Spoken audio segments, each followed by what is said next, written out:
just want to apologize for the audio issues with Bridget's mic in this episode. It resolves itself around halfway through, so hang in there because we have a great episode for you.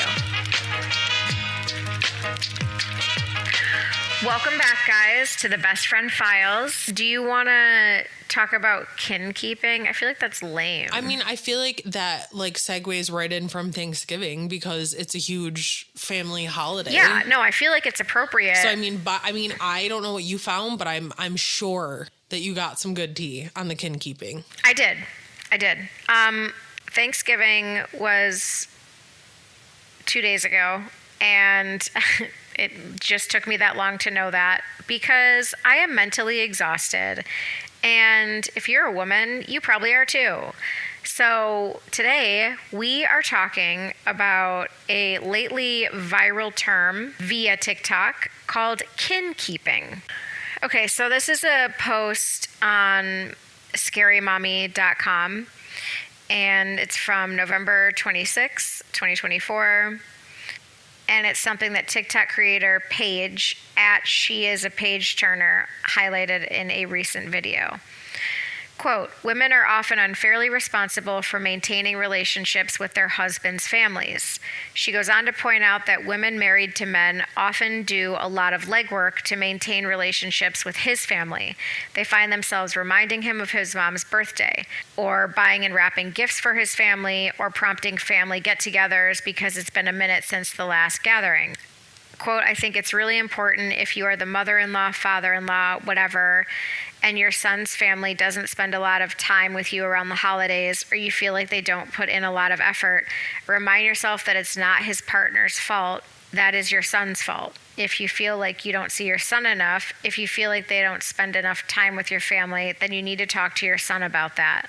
So it went viral, and there were a couple of responses. Like this one chick said, my ex hated spending time with his family, but they blamed me.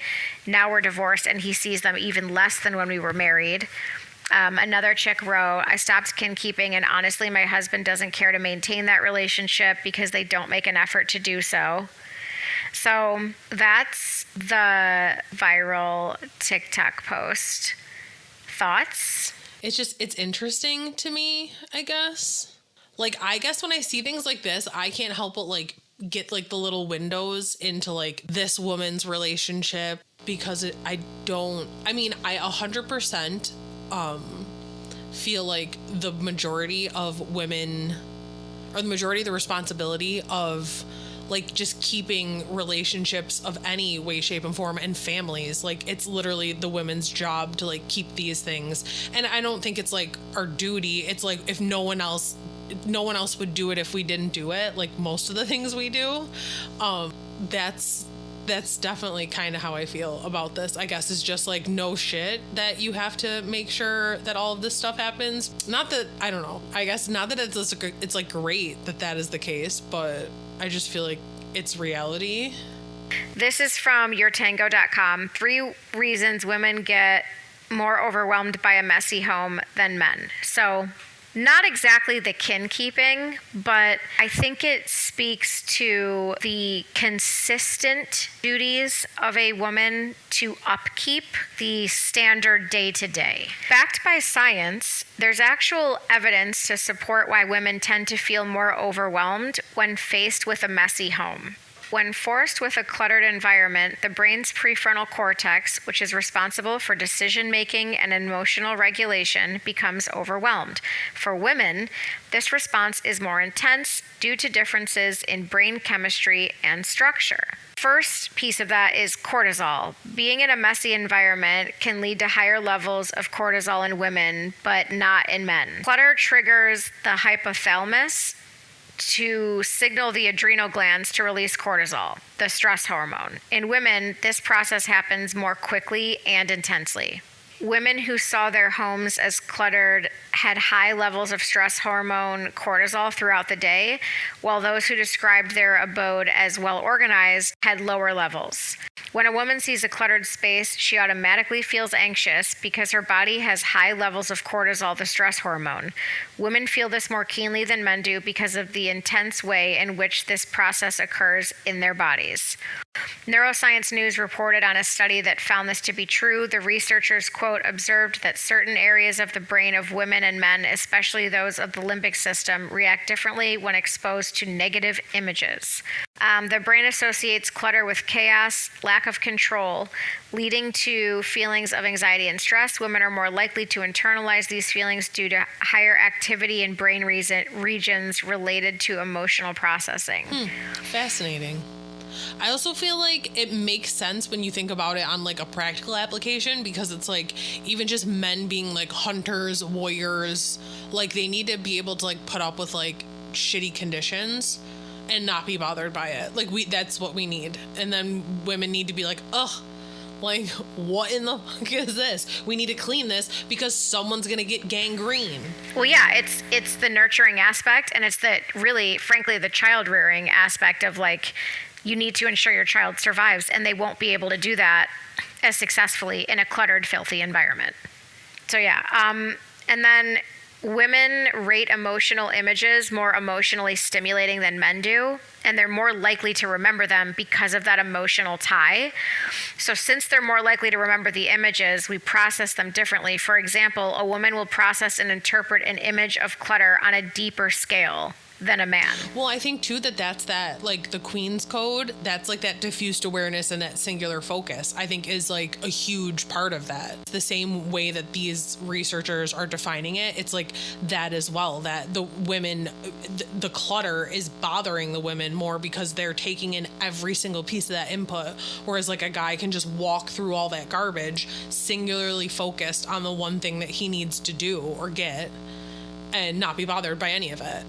So we're really talking about the more modernized gender norms and roles that have been like theorized as of recent versus the traditional roles. I mean, the traditional roles make a lot of sense, but more than that, I think just in general, the whole premise of being burned out, of kin keeping and maintaining relationships with your husband's family, it is more natural for women to want to bond by sharing information and getting to know people, whereas men bond over problem solving. So they don't need to link up unless there's a job to be done, basically. The whole tone of like, a man needs to help with this because this is an overwhelming time. It's like, what about when someone breaks into the house? It's an overwhelming time for your husband, but he's not going to be like, hey, come help me fight this guy because it's over. You know what I mean? Like, sometimes life is difficult and challenging and not fun. Like, Thanksgiving, I ate, but I don't think I really tasted anything because I was also giving my kids stuff, getting things for people. You know, like I stood up at one point and I was like, does anyone need a drink? And like 3 people were like, yes. And then my kids started randomly yelling stuff. And I had taken 1 bite of my food. So by the time I got back to it, it was already cold. I ran our dishwasher the day before and the day of Thanksgiving combined probably 15 times. Like all day long was just like again. The cleaning, the answering of questions, like there's a ton of that is super tedious, annoying, draining, exhausting, but I'm creating an experience that brings our entire family together and gives my children that structure, gives my husband that structure. It's really like a sacrifice for the community of my family members and like friends. You know, just because we've labeled what it is, the unspeakable, untangible things that women can do, and now that we have like words for it, that doesn't mean that now the way it's done needs to change.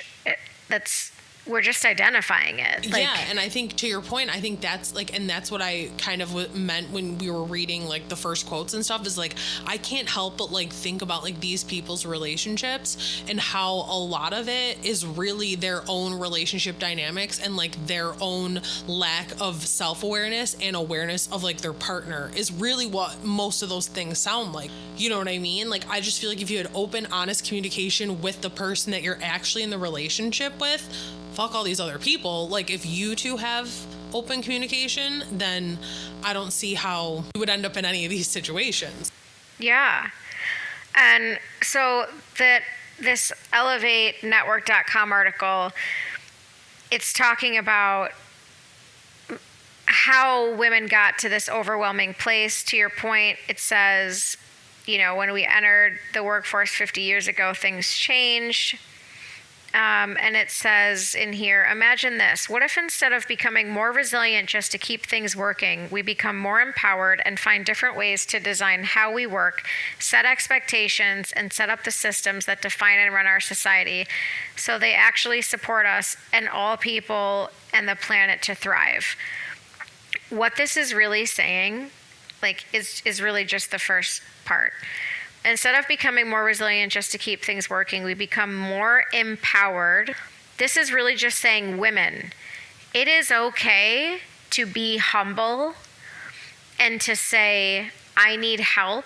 I can't do this. I'm afraid. I feel insecure right now. And I think because of women entering the workforce with the emotion behind it of being a boss and this untouchably emotionally cold, can play in a man's world and fight just like a man fights. And we talk about this all the time with relationships.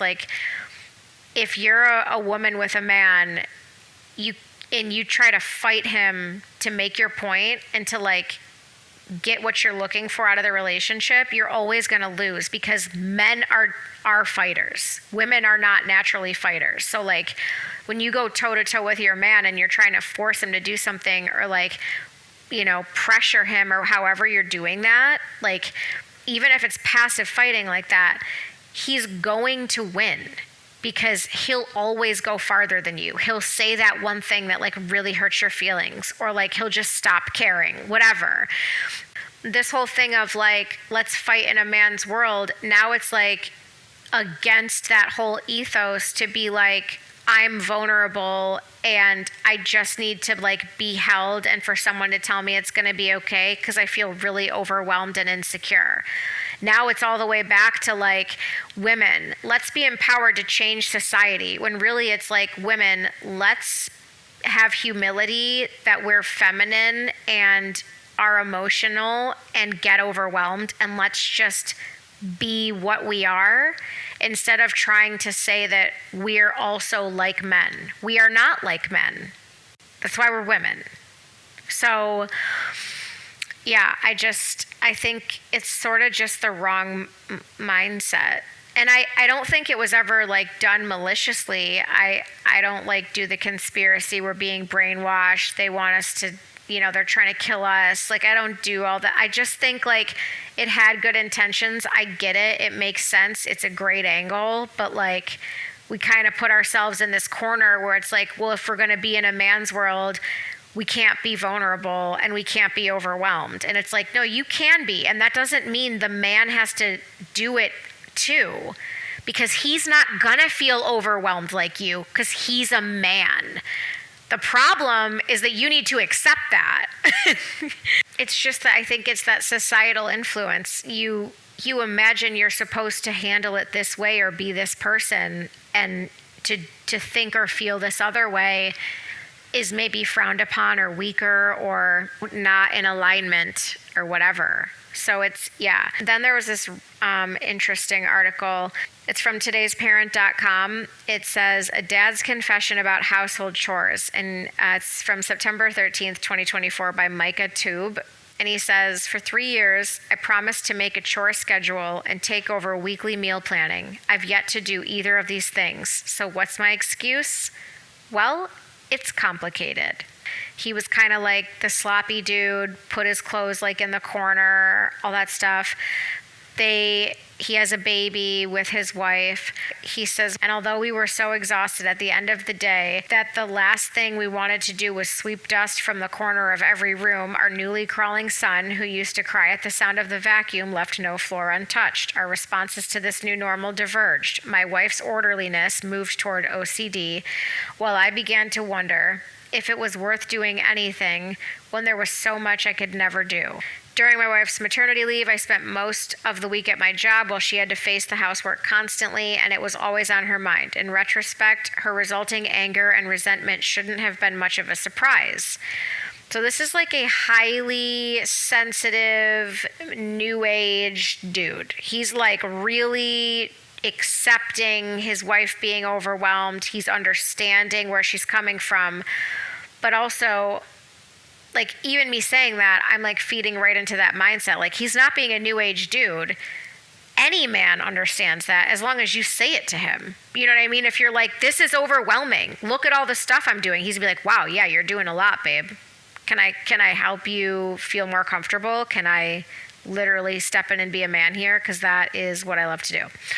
Oh, I was just gonna say, there was one thing that I was thinking of it like midway through here, was that I also feel like I agree with the premise and like what he's saying in most of this, but I also feel like as like the partner in this situation, and I feel like especially when it's the man that we're talking about, like I think that sometimes it's laziness on their behalf, and I don't mean they're physically being lazy, but I think that like guys should be invested more in some things, and I think sometimes they actually are, but like women just don't listen to them. Like they'll ask them their opinion on something, they'll give it, the woman just doesn't listen to it, and then eventually they're just gonna stop, because they're men, they're gonna just stop giving you their opinion, so they're gonna say they don't care. And like, so I guess I mean more like that type of lazy. Like if this is like the person that you're like in a partnership with, you live together, you have kids together, like I feel like you should be more invested as a person, that you shouldn't be able to be like dusted into the corners as much as like this guy is making it like it's, you know, like her overwhelming need for like perfection and her resentment and like it just I don't know, like that's kind of like a piece of it. I feel like that it's not just like 100% one way or the other. There has to be like something to that with like the energy, because if you think about it, like the way that like these women are approaching this is very bratty in a sense, which is like, I don't know, it's like the other side of the coin of like, you know, the feminine mystique. They're both relying on like a manipulative energy in a sense, but one is like a passive manipulation and the other one is an aggressive manipulation. So that's why it's like the other side of the coin of like feminine mystique. Okay, wait, say more about that. Which one is passive and which one's aggressive?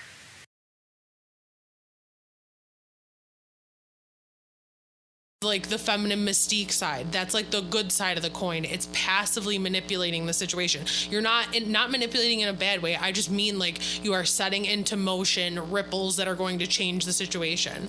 Whereas with the bratty energy, that's like the flip side. That's like it's like instead of the feminine mystique where you're alluring and you're pulling and you're like all that, allowing him to be a man, you're allowing yourself to be a feminine. Whereas like the bratty energy is that like you're trying to be like a man, you're just demanding that you're tired of doing it.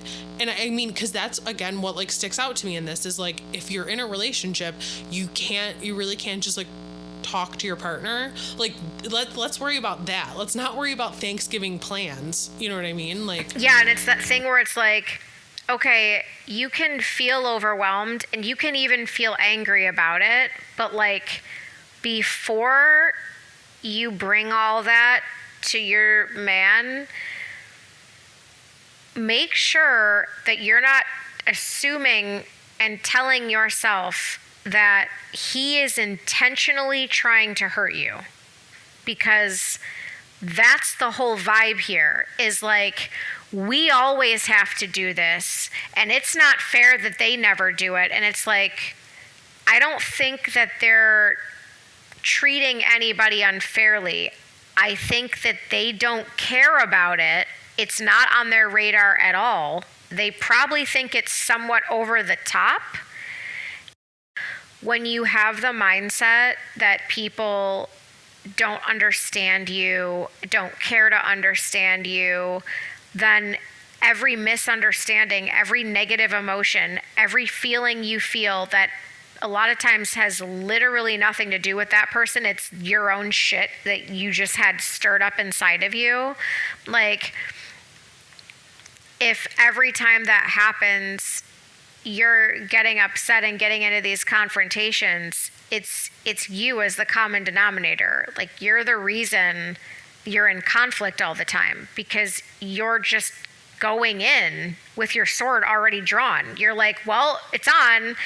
And if you have the mindset of like, this person loves and cares about me because they're regularly in my life and show up and, you know, don't have to at all, and they really hurt my feelings, maybe they truly don't understand. And even though it is so obvious to me and it's like, it's common sense, it's only common sense to you. It might not be common to them or make sense.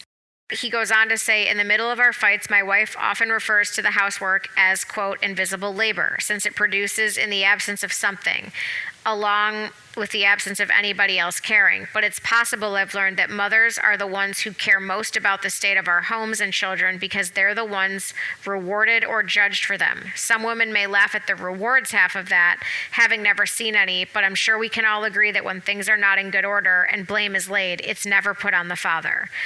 According to Joshua Coleman, psychologist and author of The Lazy Husband, How to Get Men to Do More Parenting and Housework, when it comes to domestic tasks, we focus most on the ones that we feel are more key to our identity. Quote, mothers... Wait, can I just stop you for Yeah, 1 second? yes. Just because I don't want it to not be relevant. I think that that's like bullshit though, that the husband isn't judged on that. I think it's a different, like, I feel like that's an assumption. Like, on how clean the house is and the care of the kids, like the appearance of the kids. I think that because I feel like if anything, like the husband's gonna be judged like via the wife. Like it's almost like your wife can't even keep your kids together. Like that might be like, obviously the majority of the judgment is on the woman. Yeah, the man is judged on the wife. The woman is judged on the house and the kids. The man is judged on the wife, and you know what I mean? So it trickles upward, I guess. Yeah. And you know what? That might be the whole vibe of like why there's so much emotion around it, because if he sees that the wife is maybe being judged by other women, he's going to get on her, even though he doesn't care what it is. He doesn't even know what she's not doing. He's just like, hey, you need to be one of those good ones. Yeah. You know what I mean? Like, and then it's like the woman's like, you don't even understand, Bella. And he's like, no, I don't understand. Well, yeah, and men do, like, they strive for status, and one of the ways that they achieve status is by their possessions. And no, I'm not saying that women are the possessions of the men that they're with. But however, we're an ornamental piece of their reputation. You are an extension of your partner. Mm-hmm. Yeah. Mm-hmm. And, okay, so it says... Quote, mothers have a higher identity cost if friends come to the house and it's a mess, or if little Johnny shows up and has a rip in his clothes, explaining that this fact serves to make women more anxious about these things and thus more on top of them. Fathers are given a pass on that stuff, but in turn suffer from a different assessment. Quote, a guy who isn't providing enough for the family may feel a greater sense of shame than a woman might. While that equation may sound dated, Coleman says even couples with progressive ideas of gender often revert to more traditional roles once they have kids. He supports couples finding a system that works best for them, but he points out that the stress and uncertainty parenting brings can make us seek a more familiar landscape. Quote, one value of those more traditional roles, however problematic they are, is that there is clarity to them. Today's egalitarian households require more and better communication, negotiation, and compromise. Well, yeah, an egalitarian household. Right. And it's like, of course having children would make you fall into a traditional role, because it's the first time that it's not about you anymore. And when it's about you, you're not as invested in I'm just going to say some real shit right now. Maybe it's not true. Maybe it's just me. But I feel like when it's just you and your partner, you can be more selfish, where you're like, in the back of your mind, if it kind of hurts the other person, if you know they're not happy with it, it's like, okay, whatever. Like, I'm going to get what I want. But when you have children and the focus shifts off of you onto a third party, and now you have to be part of a team, you run out of room to be selfish because it almost always comes back to bite you. Like there's immediate accountability where like if you do that, then like your spouse is pissed and then like your children throw a tantrum and then you and your spouse suffer through like a 4-hour screaming car ride because you just, didn't want to pack whatever, like do the snacks, do the whatever.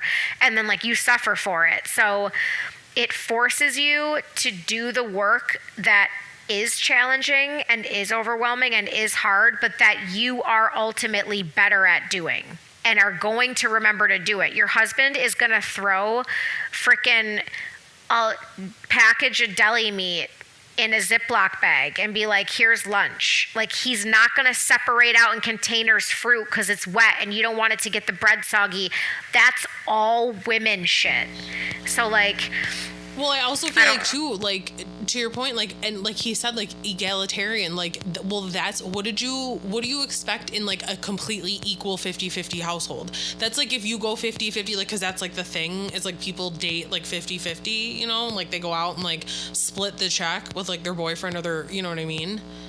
Like, why? I mean, that's fine if that's what you want to do, but you're literally signing up for more negotiations, like, you know what I mean, like they said, like households like that require, yes, of course it's going to be more work because you've decided that you want everything to be completely 50-50 split down the middle.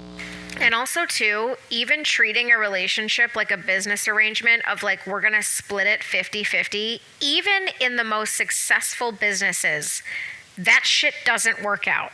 At some point someone has to stay later because it just needs to get done. And like, this isn't even a business. This is literally a relationship. You're going to get sick. You're going to be tired. People are going to die. Shit is going to happen. And you're not going to pull your weight. And the other person, unless they want to be late on the mortgage and get evicted or whatever, is going to have to do your share. So like, the whole idea of a partnership is a partnership if it's even already sets you up for failure. If you're looking for 50-50, you're both going to be pissed because you can't. Like you can't.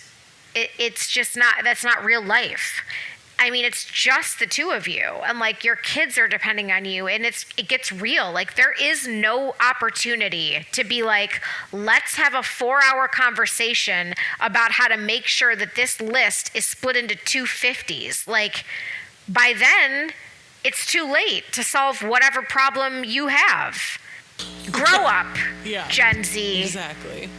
And one of the things that I think that was interesting is this is why I love like the rise of like the trad wives and just like the younger like conservative movements is because just for simple things like this, like, and by no means obviously am I a conservative individual, but wait, real quick, I'm sorry, did you say a Chad?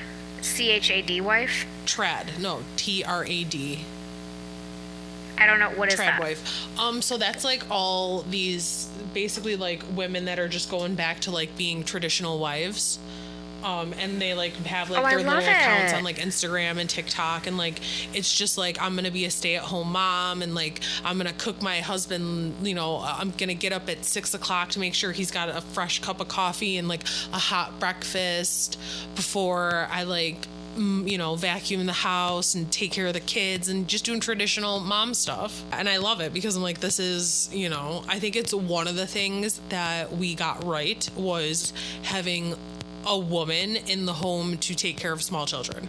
Like my mom didn't work until, I don't know, we were like, I think I was like 10. Yeah, and it's not that the activity of waking up when it's dark outside and making a cup of coffee and then not drinking it, but waiting and giving that to someone else and then making another one for yourself. Like, that isn't an enjoyable activity. So the whole idea of women being like, ugh, I could never do that. It's like, you're not going to get the fairy tale love you want if you don't give it back. And so, like, when you do that, when you're trying to put together your stupid vision board that he thinks is literally a waste of $300 because you had to have like a giant poster board and whatever, a fucking easel, he will come in there and cut out pictures from magazines and print shit for you and like do cute stuff like that because you're being respectful and you're honoring him as like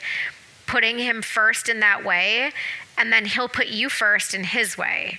You can't just bitch and complain your way into that from a dude. He's not going to give it to you. And he's a man. So if you try to force it out of him, you're just going to end up crying.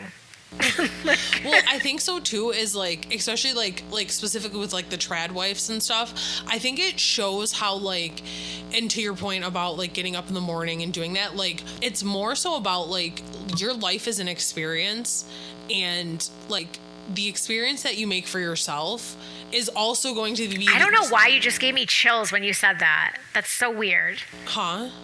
I just got chills when you said your yes. But I so mean, deep. it is like, it's an experience, and you make it for yourself, but you're also making it for like your partner. You're making it for your children, obviously. So it's like, if you wouldn't do it for yourself, I get that you're not going to do it for your husband or your boyfriend or whatever. Do you know what I mean? And again, like that's where it's more like lack of self-awareness and lack of awareness of your partner, because it's like you should want to do what's best for both of you. Do you know what I mean? So it's like, it wouldn't be hard. Like if what's best for your family. It's that thing of like, do you want a good life? Do you want like a life that feels good, or do you want a purposeful life? And I just think that some people just want to feel good, and sorry, you're going to end up divorced. Yes. And that's what I mean about that one guy, like kind of being lazy. It's like just not having an opinion on things. And like, it's like, okay, well, as the man, like how about the next time she asks you something, like have a strong opinion about where that rug goes. You know what I mean? Like just give that a try. Mm-hmm. You know, and then as a woman, when he tells you where he really thinks that should go, just put it there. You can move it when he leaves and he'll forget. You know how many times I've done that? I'll be like, Kevin will be like, I think this will look great here. And then I'll be like, sure. Just put it there. And I just leave it there. 100%. And honestly, 80% of the time it ends up fitting perfect there. I'm like, you know what? I never would have put it there, but it's perfect. And that's the respect part of it too, is like when you're being submissive or like respectful to a man, it is a challenge. It's not like submission in the sense that you're laying in a hammock and being lazy. It's submission in that you might be right and he might have the worst idea.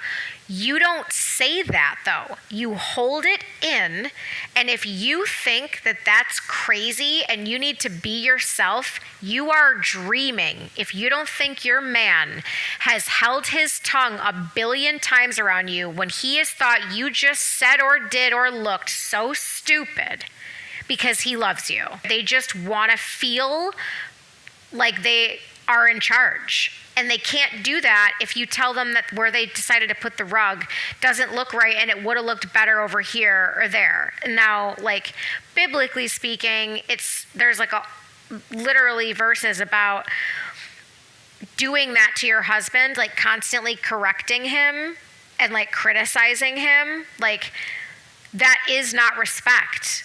And he doesn't get love the same way we do. He doesn't want you to hold him all night. You're too hot. He wants you to get off of him. Well, and this, I think too, like, as much as I'm a fan of the, like, 2000s, 90s rom-coms. Oh, yeah. She's All That. I mean, come on.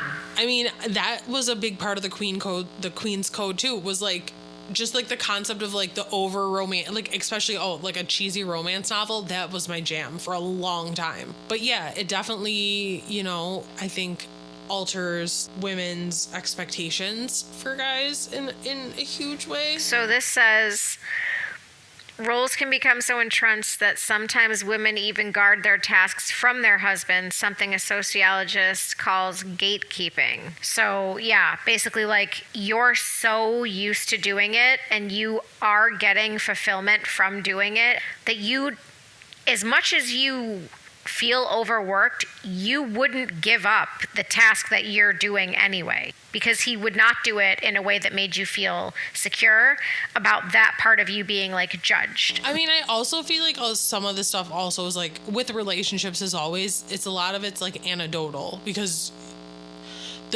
obviously no two relationships are the same. Like, you're dealing with so many different influences between two people, like between attachment styles, like love languages, trauma. Like, it's just the chances of it mirroring have to be so. If women really want to start sharing that mental heavy lifting in the home, bars have to be lowered, temporarily at least. Negotiating standards is critically important. Adding this one twist: if the partner is open to feedback, you can certainly provide it, but not everybody wants it. Men are more sensitive to feeling micromanaged. It's tied to feelings of masculinity. So yeah, basically, you're going to have to put in the extra time to have enough communication with him that you can reframe the roles into something that is going to make it more difficult for him to love you in the way that you yearn to be loved. So it just, all in all, sounds like the worst possible plan. You should not do that. Don't do that. I mean, it's just basically a dad being like, I see that she's overwhelmed and I want to do something about it, but also she's so much better at it and I don't notice it at all. So I'm still working on it. Their son's like 4 or 5 by the time he gets to the end of the article, and he realized he couldn't do it when he was born. So I'm not saying that guy can't get there. I'm just saying, like, it doesn't look good if he's a sample of the greater male population. Making it weird for women to submit to men is kind of where it all went to shit. Like, the whole idea that we're competing with men, that was the beginning of the end, because we're not the same, and that can't ever be successful. So we're just already from jump, like, you can't succeed doing that. Well, and I also feel like that's why I say personally that I'm like a second wave like feminist person, because like I feel like and the same thing, like, I was raised by a woman who had her own business when she was younger in like the 70s, which is like crazy. You know what I mean? Like, it's like, obviously she was still an independent woman, but at the same time, like, she's always been submissive to my father. Like, it's like she does her own shit. And I know you love lions, and I feel like that is a very like symbolic form, I think, of a relationship, because I think that is, like, to me, a lot of like what a healthy relationship would be. Like, the male lion is dominant, basically, you know what I mean? But there are the occasions and the times where, like, being the head female lion. Like the female lion, this is the whole, like, it's the whole thing summed up into like a lion pride, is like, they do the child rearing. They really have to protect the young because the males will eat the young so that the women will go into heat. But they do the hunting, like, primarily. And then when they bring it back, the male gets the first share. So, like, she is doing all the legwork, and it doesn't make her less powerful. If anything, it shows how much that man depends on her. Yeah. And it's like, then he eventually actually submits to her in a sense, because he's just running, all he's doing is doing protection. He's just running security. Right. He's waiting for her so that he can eat. And, like, it's not that she doesn't get anything. She's getting just as fresh. I mean, I'm sure she's eating it 15 minutes later. You know what I mean? Like, it's just as fresh. It's the same thing. It's just the act of her being like, I'm going to pert you first. And then that means when another male comes, he's going to try to kill that other male for you. And if you look at it from like an evolutionary standpoint, they're not, the lioness wasn't oppressed and beaten into her station in the pack or in the pride. Mm-hmm. It's where the resources are best used. A male lion is absolutely gargantuan, uses an insane amount of energy to have to fend off another gargantuan giant lion. You know what I mean? So you need all of those calories. Like that lion needs to be fed, and he needs to not be out hunting because that's a waste of calories. He needs to be able to defend against a giant lion. So it's like it makes more sense for her there's more of them. There's tons of them. They can run around 6 female lionesses hunting like how they do. They're smaller. They need less calories. It's more efficient for them. And they can't, I mean, I know a pack of them can fight off a lion, but everyone is using their skill set and their genetic abilities for everything to work. Imagine a man posting online on his socials, every time our car breaks down, my wife expects me to change the tire. And a bunch of dudes were like, dude, me too. And then they were like, girls should be helping us with that. Yeah, it's hilarious. I feel like that's another thing too, is like, it's kind of funny to me that these like trends, like these online trends, like this kin keeping, it's like, I feel like people are like, oh my God, I have this like super unique, tragic situation that's happening to me. And then they post it online and everybody's like, me too, me too, me too, me too. You know, it's like, yeah, no shit. 'Cause it is what it is. Friends. I mean, I'm glad that we're all here just announcing the obvious things, but... For real. Men realize that they all have to mow the lawn. Yeah, right? God, you know, I'm always mowing the lawn. Women get out there, and it's like, have you seen my nails? No. Men feel exhausted with doing majority of the man jobs. I mean, he just does it better than me. I just don't... He just does it better than I do. I've tried. I do it a lot. It's fun. Sure. On a riding mower, yeah. I mean, a push mower, though, can you imagine? Oh, God. No. Mm-mm. No. We were dragging wood earlier today with the mower, actually, because we're making a bridge. Of course you are. That's our next project. Bridge. Jesus. It was a tree that he chopped down, and then he was dragging the wood. He did a really good job at it. I just stood there and clapped. You guys need to go on vacation to like an area where you can only move like 20 square feet. Just why would we get him to just sit still? Because that's what I'm saying is he can't go long distances and like mow down trees. It's me though. Honestly, some of it's me. Like he'll be in I chill know mode. you're both of you are sick. You need to sit down. So yeah, basically, kin keeping is viral. We disagree. We think, I mean, no, we don't disagree. Women kin keep, but they should because we're the better kin keepers, and it matters more to us. We're judged more on it. It means more to our reputation. We're more inclined to do it. I mean, that's like leaving the logistics of a trip up to. I would never. Like, I'm going to handle the itinerary. Imagine telling your husband to pack your outfits. Wild. Yeah, I definitely remember the logistical things, like the deodorant, the toothbrush. Although the last time we went away, I made a misstep and I didn't have shorts and it was the worst. Like it was like a real quick mountain biking thing when we were going away and it was like last minute and I forgot to bring shorts. So I like had nothing to sleep in. Like it was awful because I'm like, I'm in a hotel bed. There's no way I'm not wearing some sort of pants and like, or shorts. Yep. I had nothing baggy. All I had was like all my like tight, I had like jeans. I had like my mountain biking pants. Like everything is like form fitting, elastic. And I'm like, I want to die right now. Kevin's shirt. Well, yeah, but it still wasn't, we didn't pick this hotel and it was a little bit below it wasn't far below my standards, but it was slightly below my standards. So that might have also had something to do with it. Some people have different accommodation standards. It's fine. Yeah, it's okay. And some people want a good night's sleep and other people are psychos and just whatever. So I ended up sleeping in my chamois, which like a chamois is like, they're like skin tight shorts that have like a padded crotch. No. Like they literally have a giant, it's like a diaper. It's like if you had like, like the biggest pad you had ever seen when you were in like middle school, like the one from like the nurse. Like it's like 2 of those, but it's like sewn into kind of. It's literally like the shape of a bicycle seat. And that's what I slept in.